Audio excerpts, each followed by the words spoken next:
Dear students, आज की video class 12 के बच्चों के लिए बहुत ज़्यादा इंपॉर्टेंट होने वाली है, क्योंकि आज की वीडियो में हम बात करेंगे पोट्री का तीसरा चैप्टर जिसका नाम है keeping quiet. Keeping quiet chapter का नाम है dear students, very very most important ये चैप्टर रहने वाला है। आपको वीडियो को पूरा देखना। आज की वीडियो हिंदी एक्सप्लेनेशन का पूरा देख लोगे तो आपको कहीं भी कोई भी किताब टेस्ट करने की आवश्यकता नहीं है, क्योंकि यहाँ पर एक्सप्लेनेशन से सारी चीजें मैं क्लियर कर दूंगा। एक तो जो आपका सेंट्रल आइडिया लिखने के लिए आता है वो क्लियर हो जाएगा, साथ ही साथ इसमें का मेन एक्सप्लेनेशन हिंदी क्या है वो समझ में आ जाएगा। तो भाई सब ना वीडियो दमदार होगी। तो चलिए हम वीडियो को स्टार्ट करते हैं। वीडियो को हम क्या करेंगे भाई, स्टार्ट करेंगे तभी मजा आएगा और अच्छे से पढ़ना है भाई। तो चलो हम बात करते हैं यहाँ पे कीपिंग क्वाइट, पहले जान लेते हैं। ठीक है, कीपिंग क्वाइट का मतलब भैया होता है, कीपिंग क्वाइट मतलब होता है शांत रहना, शांत रहना होता है। तो अब ऐसा मत समझना कि हमेशा ही शांत आपको रहना है, पढ़ाई नहीं करना है। बस चैप्टर का नाम है कीपिंग क्वाइट। यहाँ के जो कवि हैं पेब्लो नेरुदा है, बहुत ही वेल नोन एक फेमस क्या है कवि है। अगर आपको अबाउट द ऑथर पढ़ना है इन कवि के बारे में, इनका लाइफ कैसा रहा, पेब्लो नेरुदा कौन थे क्या नहीं थे, हाँ इतना कहेंगे कि इन्होंने नोबेल प्राइज भी जीता है भाई लिटरेसी में, साहित्य में 1971 में। और बहुत अच्छे जो है एक कवि थे जिनका नाम था पेब्लो नेरुदा। इन्होंने क्या किया है भाई, चलिए आप समझने की कोशिश करते हैं इन्होंने किया क्या है। ठीक है, तो चलिए हम आगे बढ़ते हैं। ये जो पेब्लो नेरुदा साहब है, पेब्लो नेरुदा साहब जो है ना, इन्होंने क्या कहा है भाई, चलिए हम पढ़ते हैं और स्टेंजा वाइज हम क्या करेंगे, इसका बढ़िया से एक्सप्लेनेशन करेंगे। जो हमारा चैप्टर है कीपिंग क्वाइट का मतलब होता है शांत रहना। मतलब पढ़ाने से पहले मैं आपको अगर थोड़ा सा कहूं कि आजकल ह्यूमन लाइफ में कोई भी ह्यूमन है वो परेशान है अपने आप से, चाहे हम हो चाहे आप हो, हर कोई परेशान है। उसका रीजन सबसे बड़ा यहाँ पे पेब्लो नेरुदा साहब ने इस चैप्टर में बता दिया है कि क्यों ऐसा परेशान है, क्यों है। क्योंकि आजकल इस रसिंग लाइफ में जो भागती हुई जो दुनिया है, इसमें जो है इंसान क्या करता है, अपने लिए वक्त नहीं निकालता भाई, अपने लिए एक मिनट भी नहीं सोचता है, वो लगातार मेहनत करता रहता है, चाहे आप छोटे व्यक्ति हों चाहे आप बड़े से बड़े व्यक्ति हों। तो जब आप लगातार काम करते रहते हैं 24 घंटे के दौरान और बिल्कुल भी अपने आप को समय नहीं देते हैं, तब आपको रिलैक्स नहीं मिल पाता, स्ट्रेस ज्यादा रहती है, पैनिक होता है, बहुत प्रॉब्लम में रहते हैं। इससे क्या होता है, मेंटलिटी डिस्टर्ब हो जाते हैं, क्योंकि आप अपने बारे में सही गलत का पता नहीं लगा पाते। यही पर यहाँ पर पेब्लो नेरुदा साहब अपील कर रहे हैं हम लोगों से, इस रीडर से, जितने पढ़ने वाले लोग हैं, कि थोड़ा सा अपने लिए वक्त निकालें, 5 से 6 मिनट अपने लिए अपने आप को शांत रखें और कंसंट्रेट योर होल माइंड। जहां भी रहते हैं, जिस सिचुएशन में रहते हैं, अपने माइंड को कंसंट्रेट करें। फिर उसके बाद आपको पता चल जाएगा क्या सही है क्या गलत है, आपको इससे फायदा मिलेगा। तो चलिए डियर स्टूडेंट्स, हमने तो ये थोड़ा सा बता दिया भाई। देखिए यहाँ पे एक ह्यूमन है, यहाँ पे इसके दो जो है क्या हैंड है, और यहाँ पे देखिए इसका रूट है भाई। ठीक है, जहां हम रहते हैं हमारा पैर ही रूट होता है। हमने हैंड्स अप हमने किया भाई, और यहाँ पे इस तरीके से इन्होंने क्या किया है, इस डायग्राम के माध्यम समझाना चाहते हैं कि भाई दोनों हैंड्स को ऊपर किया है और हैंड्स को ऊपर करके एकदम शांत रहना बताया गया है। इसी तरीके से हम लोगों को भी शांत रहना। ठीक है, चलिए डियर स्टूडेंट्स, इसका हम स्टडी करते हैं भाई और इस स्टेंजा को बढ़िया समझने की कोशिश करते हैं। यहाँ पर पेब्लो नेरुदा कवि साहब कर रहे हैं, now we will count up to 12। अब हम 12 तक की गिनती को गिनेंगे। अब भाई इनका कहना 12 था, लेकिन और भी गिन सकते हैं और भी देर तक शांत रह सकते हैं, कोई दिक्कत वाली बात नहीं। तो कह रहे हैं कि नाउ, इस तरीके से वी विल काउंट, अब हम गिनेंगे 12 तक की गिनती को गिनेंगे, and we will all keep still. इस दौरान हम लोग कीप स्टिल हो जाएंगे। कीप स्टिल का मतलब होता है इस दौरान एकदम हम शांत रह जाएंगे। अब हम 12 तक की गिनती को गिनेंगे और इस दौरान हम सब लोग एकदम शांत हो जाएंगे।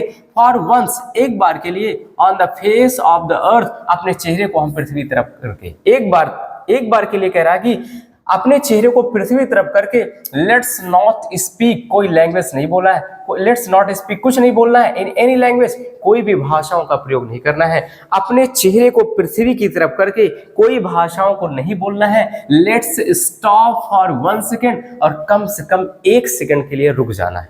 ऐसा इनका कहना है कि कम से कम जो है 1 सेकंड के लिए, ज्यादा हम वक्त नहीं मांग रहे हैं। रीडर से कह रहा है, रिक्वेस्ट कह रहा है कि ज्यादा हम आपसे वक्त नहीं मांग रहे हैं, कह रहा है कम से कम 1 सेकंड के लिए अपने आप को एकदम शांत रखो और पृथ्वी की तरफ अपना चेहरा करके भाई, और बिना कोई शब्द बोले आपको क्या कहना है, शांत रहना है।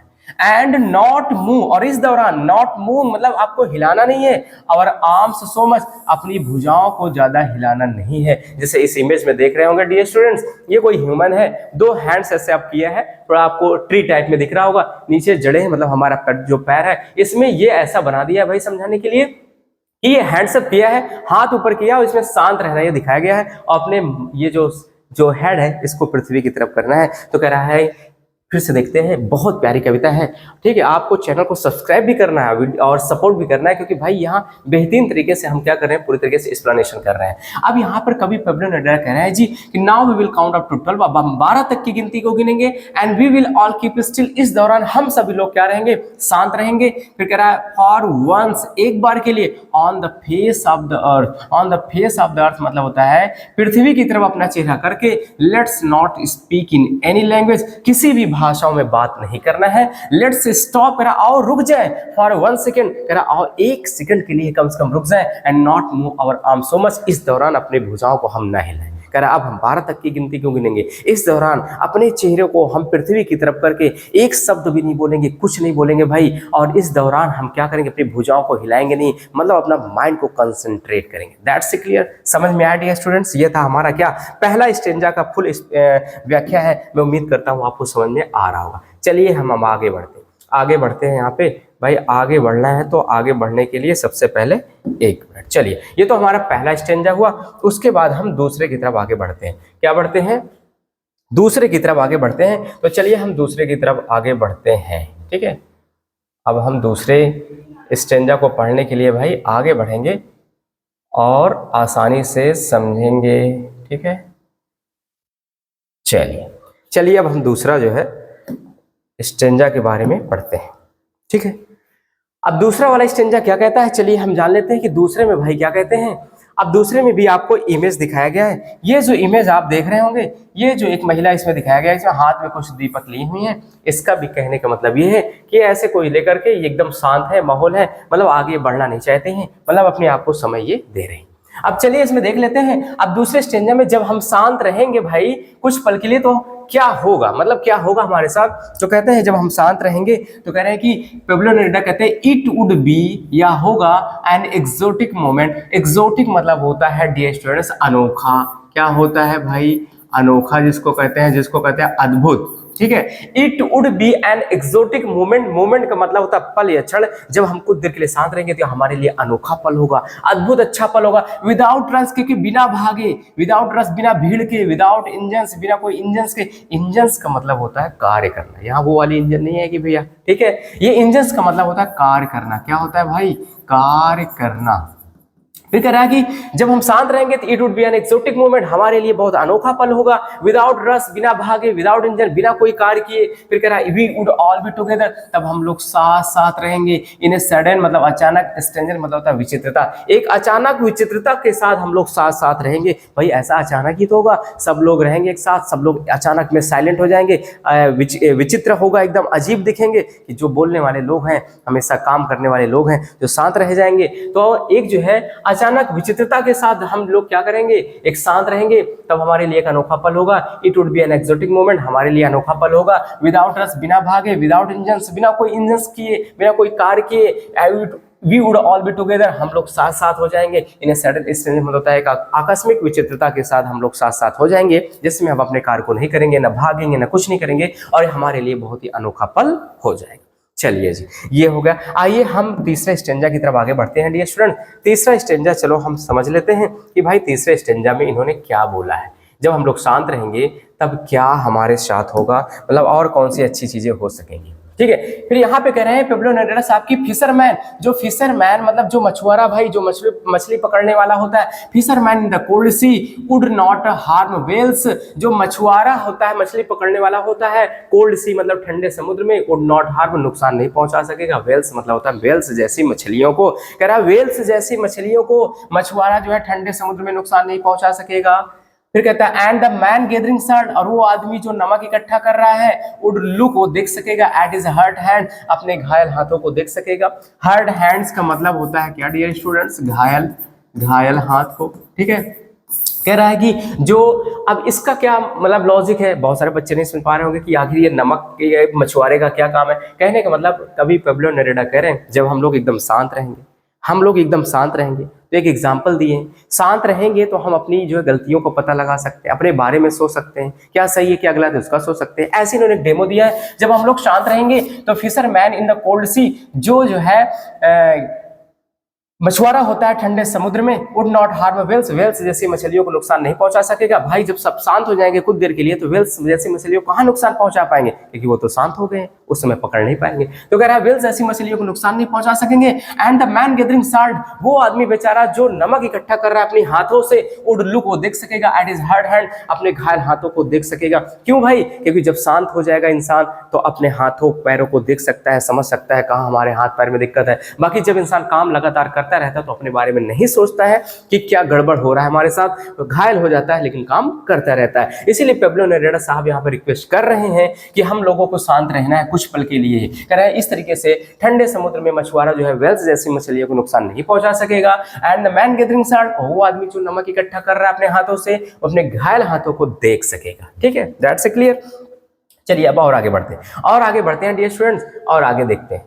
जब हम लोग शांत रहेंगे तो इस दौरान और कौन सी चीजें हो जाएंगी भाई? और कह रहे हैं कि दोज हु प्रिपेयर, और वो जो प्रिपेयर तैयारी कर रहे हैं, ग्रीन वॉर्स मतलब होता है हरित युद्ध की, जो हरित युद्ध की तैयारी कर रहे हैं, वॉर्स विथ गैस, गैस युद्ध की तैयारी कर रहे हैं, एंड वॉर्स विथ फायर मतलब होता है आग युद्ध की तैयारी कर रहे हैं। ग्रीन कह रहा है, ग्रीन वॉर्स मतलब होता है हरित युद्ध, हरित युद्ध का मतलब होता है जो जंगल में चीजों को काटने की कोशिश कर रहे हैं, वो युद्ध को नुकसान पहुंचाने की कोशिश कर रहे हैं। वॉर्स विद गैस, जो गैस के साथ युद्ध लड़ने की तैयारी कर रहे हैं। वॉर्स विद फायर, जो आग के साथ युद्ध लड़ने की तैयारी कर रहे हैं। विक्ट्री विथ नो सर्वाइव्स, उनकी विक्ट्री तो वहां पे हो जाती है, जीत हो जाती है, लेकिन नो सर्वाइव्स, ये सुरक्षित नहीं रह पाते हैं। सर्वाइव्स मतलब होता है सुरक्षित, बिना सुरक्षित रह के भी ये जो है विक्ट्री मतलब विजय प्राप्त कर लेते हैं। ये भी क्या कर सकेंगे? वुड पुट ऑन, ये पहन सकेंगे क्लीन क्लॉथ, एक अच्छे कपड़े को, स्वच्छ कपड़ों को पहन सकेंगे। And walk about with their brothers, और वापस आकर के अपने भाइयों से टहलकर मिल सकते हैं। इन द शेड, छायाओं में जाकर, डूइंग नथिंग, बिना कुछ करे, बिना कुछ किए हुए जब शांत रहेंगे भाई तो अपने भाइयों से जाके ठंडे छायाओं में जाकर के अपने भाइयों से मिल सकते हैं। क्यों मिल सकेंगे? कौन सा व्यक्ति मिल सकता है डियर स्टूडेंट? जो व्यक्ति क्या रहेगा भाई? शांत रहेगा कुछ पल के लिए। तो वहां पे कि जब शांत रहेंगे तो जो आदमी हरित युद्ध की तैयारी कर रहा होता है, गैस युद्ध की तैयारी कर रहा होता है, आग युद्ध की तैयारी कर रहा होता है, ये भी क्या करेंगे? अपने युद्ध जो तैयारी करते रहते हैं ये ठप कर देंगे, ये लड़ाई उस समय नहीं करेंगे क्योंकि शांत हो जाएंगे। तो ये भी अपने सुंदर सुंदर कपड़ों को पहन सकते हैं, पहन लेंगे। ठीक है, ये ऐसे मौके पे जीत तो जाते हैं लेकिन सुरक्षित नहीं रहते हैं, तब ये सुरक्षित हो जाएंगे जब ये शांत रहेंगे। ये भी अच्छे कपड़ों को पहन करके और छायाओं में जा करके बिना कुछ किए अपने भाइयों के साथ क्या कर सकते हैं डियर स्टूडेंट्स? मिल सकते हैं। ठीक है, समझ में आ रहा है डियर स्टूडेंट? ठीक है, बहुत प्यारी सी क्या है पोयम है, और रॉबर्ट फ्रस्ट कह रहे हैं पेब्लो नेरुदा के द्वारा जो है ये कंपोज किया गया है। तो बहुत प्यारी कविता है, ध्यान से आपको समझना है। ठीक है, चलिए भाई अब आगे बढ़ते हैं। आगे क्या कह रहे हैं भाई? आगे चलिए जान लेते हैं। आगे कह रहे हैं कि अब कभी क्या कह रहा है? व्हाट आई वांट, जो मैं चाहता हूं। व्हाट मतलब यहाँ पे होगा क्या नहीं भाई, यहाँ पे होगा जो।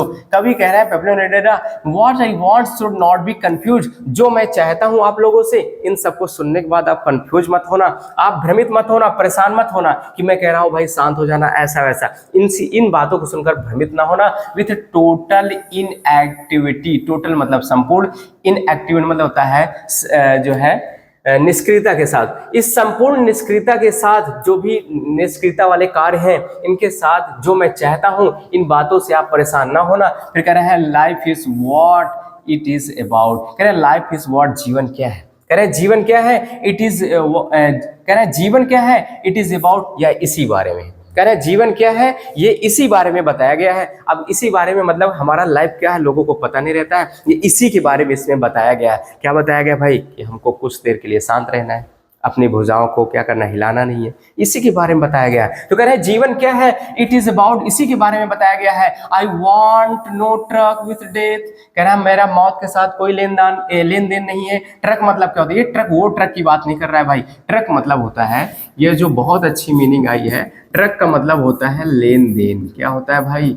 लेन देन होता है। ध्यान से आपको समझना है। ठीक है, तो कभी कह रहा है I want no truck with death, मेरा मौत के साथ कोई लेन देन नहीं है, मौत तो सबको आना ही है, लेकिन ये समझा रहे हैं कि थोड़े से पल के लिए आपको शांत रहना है, शायद आपके साथ कुछ अच्छा हो जाए। तो कह रहे हैं I want no truck with the death, मेरा मौत के साथ कोई लेन देन नहीं है। फिर कह रहे हैं if we were not so single minded, यदि हम सिंगल माइंडेड नहीं है, अगर हम एक विचार नहीं बनाए हैं भाई, about keeping our lips and moving, जहां पर रह के हम बढ़ रहे हैं आगे, जहाँ पर रहकर हम बढ़ रहे हैं आगे या आगे डेवलप कर रहे हैं, और लगातार अगर हम सिंगल जो है एम नहीं बनाए हैं जीवन का, and for once could do nothing, तब हमारे साथ अच्छा कुछ भी नहीं होने वाला है। कुड नॉट डू नथिंग मतलब कुछ भी नहीं होने वाला है, क्योंकि अगर हमने जो है सिंगल एम नहीं बनाया है, अपने माइंड को सिंगल एम नहीं बनाया है। तो कह रहे हैं परहैप्स यूज साइलेंस, शायद ये जो साधारण सी जो चुप्पी है, यूज साइलेंस मतलब जो चुप्पी है, माइट इंटरप्ट रुकावट डाल सकती है, दिस सैडनेस इस जो है सैडनेस दुखी के भाव में। शायद कुछ जो है जब हम दुखी कभी हो जाते हैं तो दुखी के भाव में ज्यादा जो साइलेंस होता है, चुप्पीपन होता है, ये रुकावट डाल देती है। Of never understanding our self, क्योंकि हम अपने आप को कभी अंडरस्टैंडिंग समझ नहीं पाते हैं। And for threatening our self with the death, और लगातार थ्रेटनिंग मतलब होता है धमकियां, लगातार धमकियां देते रहते हैं विथ आवर डेथ, मौत से, मौत के बारे में लगातार हम अपनी धमकियां देते रहते हैं, और अपने आप को हम समझ नहीं पाते हैं कि हमें क्या करना चाहिए। ठीक है, तो फिर से एक बार देख लेते हैं तो ज्यादा समझ में आएगा, क्योंकि थोड़ा सा ये हार्ड था। कभी कहते हैं what I want should not be confused with total inactivity, संपूर्ण जो है निष्क्रियता के साथ, संपूर्ण निष्क्रियता के साथ जो है जो मैं चाहता हूं उससे भ्रमित नहीं होना है, परेशान नहीं होना है। लाइफ इज व्हाट, जीवन क्या है, इट इज अबाउट, यह इसी बारे में बताया गया। जीवन क्या है, इसी बारे में बताया गया है। तो कहते हैं I want no trouble with death, मौत के साथ मेरा कोई लेन देन नहीं है, मैं मौत के बारे में कुछ नहीं कहना चाहता हूं, क्योंकि मौत तो हर किसी को आना है। तो कह रहा है मेरा मौत के साथ कोई लेन देन नहीं है। If we were not single minded, यदि हम सिंगल माइंडेड नहीं है, ठीक है, अपना कोई एम नहीं बनाए हैं, about keeping our lips moving, जहां पर हम रहते हैं, जो भी कार्य करते हैं, रहकर अगर सिंगल एम नहीं बनाए हैं, and for once could do nothing, तो इसका कुछ भी रिजल्ट निकलने वाला नहीं है। तो हमें लाइफ में पहले आगे बढ़ने के लिए सिंगल एम बनाना भी जरूरी है। कह रहे हैं perhaps huge silence might interrupt the sadness of never understanding our self and of threatening our self with death. फिर अब यहां से देखना है आपको, फिर कह रहे हैं परहैप्स यूज साइलेंस, कह रहे हैं कि शायद ये जो साधारण सी चुप्पी है, माइट इंटरप्ट द सैडनेस, ये जो है सैडनेस का जो भाव है, दुखी का जो भाव है, इसको रोक सकती है। आप नेवर अंडरस्टैंडिंग आवर सेल्फ, क्योंकि उस समय हम अपने आप को कभी समझ नहीं पाते हैं, and threatening our self with death, और लगातार हम अपने आप को मौत की एक प्रकार से धमकियां देते रहते हैं, मौत को बुलाते रहते हैं। ठीक है, इस तरीके से इनका ये कहना था डियर स्टूडेंट्स। इस तरीके से यहाँ पे कंप्लीट हो जाता है। एक स्टेंजा और बचा हुआ है, चलिए देख लेते हैं। एक स्टेंजा और बचा हुआ है, चलिए भाई इसको हम देख लेते हैं। एक स्टेंजा को और अच्छे से पढ़ लेते हैं। ठीक है, और बहुत प्यारी सी कविता है, एग्जाम में ये फिक्स हो जाते हैं भाई, एग्जाम में ये फिक्स हो जाते हैं कि आना है तो आना है। चलिए अब चलिए इसके बारे में देख लेते हैं। अब यहाँ पर कभी लास्ट वाले में कह रहे हैं कि perhaps the earth can teach us, शायद अगर कोई नहीं सिखा सकता है तो हमें एक चीज सिखा सकती है, पृथ्वी। तो कह रहे हैं perhaps the earth can teach us, शायद पृथ्वी हमें सिखा सकती है। As when everything seems dead, everything मतलब सब कुछ, सीम्स मतलब प्रतीत होना, डेड मतलब क्या है, मौत के समान यानी मृत्यु। शायद पृथ्वी हमें सिखा सकती है जब सब कुछ मृत के समान दिखती है, एंड लेटर और बाद में प्रूफ्स सिद्ध हो जाती है, टू बी अलाइव मतलब होता है जीवित। कैसे होता है, कह रहा है शायद पृथ्वी हमें सिखा सकती है जब सब कुछ मौत के समान दिखाई देती है, मृत के समान पृथ्वी पर दिखाई देती है, लेकिन कुछ पल बाद सिद्ध होता है कि अभी चीजें उसमें क्या है, जीवित है। अब इसका मतलब मैं आपको बता रहा हूं, इसका कहने का मतलब क्या है, जैसे कोई यहाँ पे क्या है, इसके अंदर कोई ये पृथ्वी है, घास है, यहाँ पे सारी चीजें हैं। ठीक है, अब क्या है कि बारिश मान लो नहीं हुई भाई, बारिश नहीं हुई लंबे समय से, और सारी चीजें घास पेड़ पौधे सब क्या कर गए भाई, सूख गए। क्या कर गए, सूख गए। और उसके बाद कुछ पल बाद, 2 घंटे 3 घंटे, एक दिन 2 दिन बाद फिर से भैया इस पर रेनिंग होना स्टार्ट कर दिया, बारिश हो गया। तो इस पृथ्वी पर जो ये हरी हरी घासें सूख गई हैं, सूख के मतलब ये डेड के समान, मृत के समान दिखाई दे रही है, शायद जब बारिश हो जाए तो भाई ये अचानक तुरंत, लेटर मतलब वही बता रहे बाद में ये जीवित हुई सिद्ध होती है। जीवित मतलब होता है ताजगी आ जाती है, पेड़ पौधों में ताजगी आती है और घासों में ताजगी आती है। तो जो मौत के समान दिखाई रहती है, जो मृत के समान दिखाई रहती है, उसके बाद पृथ्वी हमें सिखा देती है भाई जो मर गई है चीजें वो जीवित भी हो जाती हैं कुछ देर बाद, मतलब कि जो है पृथ्वी हमें सिखा सकती है। तो ये कह रहा है कि perhaps the earth can teach us, शायद पृथ्वी हमें सिखा सकती है। व्हेन एवरीथिंग सीम्स डेड, जब सब कुछ मृत के समान दिखाई देता है, तो later proves to be alive, उसके बाद सिद्ध होता है कि चीजें जीवित हैं। तो कह रहा है नाउ, इस तरीके से I will count up to 12, अब हम 12 तक की गिनती को गिनेंगे, एंड यू कीप क्वाइट, आप लोग शांत हो जाओगे, एंड आई विल गो, और मैं यहां से क्या कर जाऊंगा भाई, चला जाऊंगा। ठीक है, ये प्यारी सी कविता थी, बहुत अच्छी कविता है, और हमेशा जो है एग्जाम में पूछे गए हैं। तो मैं उम्मीद करता हूँ ये स्टेंजा ना आपको एकदम बेहतरीन तरीके से समझ में आ गया होगा भाई। ठीक है, तो इस तरीके से ये हमारा स्टेंजा था। चलिए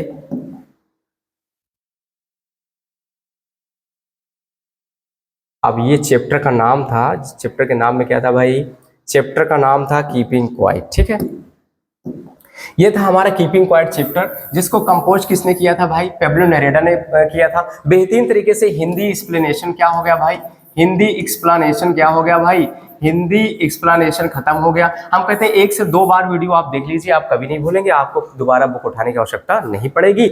अब उसके बाद नेक्स्ट वीडियो में हम आपको इसी चैप्टर का सेंट्रल आइडिया बताएंगे भाई। सेंट्रल आइडिया बहुत इंपॉर्टेंट होगा, जो एग्जाम में फिक्स वाले होते हैं, लगभग 7 नंबर आपके फिक्स हो जाएंगे। तो आज के इस वीडियो में इतना ही, हम मिलेंगे नेक्स्ट वीडियो में।